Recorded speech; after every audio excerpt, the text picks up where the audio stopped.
आदाब नाजरीन, आप तक उर्दू न्यूज़ में आपका खैर मकदम है। मैं हूं अमीम शरीफ। पेश है आज की अहम खबरें।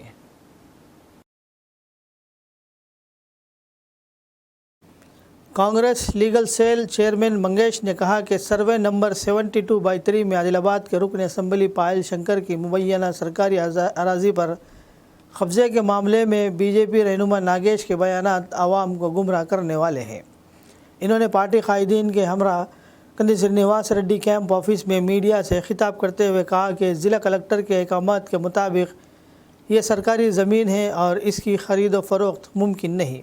इसके बावजूद रुकन असम्बली ने मुबैना तौर पर गैर क़ानूनी रजिस्ट्री कराई। इन्होंने इल्ज़ाम लगाया कि अपनी अहलिया के नाम पर 11 प्लाट्स और दामाद के नाम पर मज़ीद 2 प्लाट्स रजिस्टर कराए गए, जिनके सबूत भी मीडिया को दिखाए गए।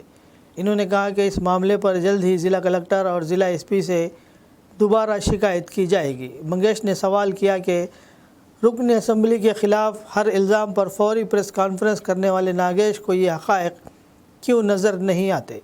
इन्होंने कहा कि नागेश सिर्फ रुकन असम्बली को खुश करने के लिए ये सब कर रहे हैं। इन्होंने कहा कि क़ानूनी तरीक़े से दौलत कमाने पर किसी को एतराज़ नहीं, लेकिन सरकारी ज़मीन पर कब्ज़ा बर्दाश्त नहीं किया जाएगा। इन्होंने कंदी श्रीनिवास रेड्डी के प्रजा भवन को मुनहदिम करने से मुतालिक बयानात की भी सख्त मजम्मत करते हुए कहा कि ये इमारत इनकी ज़ाती रकम से अवामी खिदमत के लिए तामीर की गई है और तमाम दस्तावेज़ात इनके पास मौजूद है। इन्होंने कहा कि गुज़िश्ता 4 बरसों से वहाँ गरीबों को मुफ्त खाना तकसीम किया जा रहा है। इसके लिए बेबुनियाद इल्ज़ामात लगाना मुनासिब नहीं है। ఏదైతే మేము మొన్న గౌరవ కలెక్టర్ గారికి మరియు ఎస్పీ గారికి తర్వాత అడిషనల్ కలెక్టర్ గారికి స్థానిక శాసనసభ్యునిపై ఫిర్యాదు చేసినామో దానికి కౌంటర్గా నిన్న స్థానిక శాసనసభ్యుని యొక్క శిష్యుడు ఎండాల నాగేష్ గారు ప్రెస్ మీటింగ్ పెట్టి చిలుక పలుకులు మాట్లాడి మళ్ళీ ఆదిలాబాద్ నియోజకవర్గ ప్రజలని తప్పుదోవ పట్టించే ప్రయత్నం చేసిండు। ఈరోజు నేను నాగేష్ గారికి సూటిగా అడుగుతున్నాను, మేము ఏదైతే అడుగుతున్నామో ఏదైతే స్థానిక శాసన సభ్యుని యొక్క సతిమణిపై 11 ప్లాట్లు రిజిస్టర్డ్ అయినాయి, 7 ఎకరాలు 72/3 సర్వే నంబర్లో 11 టోటల్ వాళ్ళ భార్య పైన అయినాయి। మళ్ళీ ఇప్పుడు మాకు కొత్తగా తెలిసిన విషయం ఏంటంటే మళ్ళీ 4 ప్లాట్లు వాళ్ళ యొక్క అల్లుడు సిద్ధార్థ పైన కూడా రిజిస్టర్డ్ అయినాయి।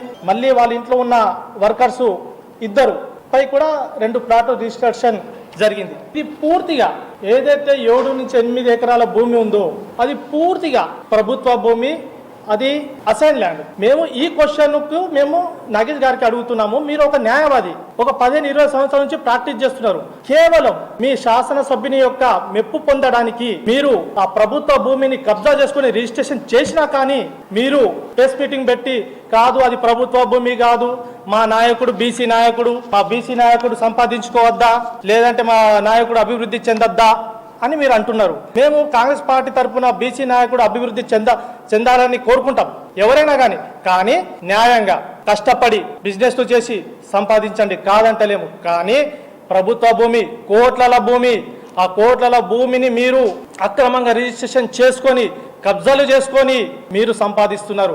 దీనికి వ్యతిరేకం మా పార్టీ వ్యతిరేకం, మా కంది శ్రీనివాస్ రెడ్డి గారు వ్యతిరేకం। కాబట్టి ఇది మేము 10 సార్లు అదే చెప్తున్నాము।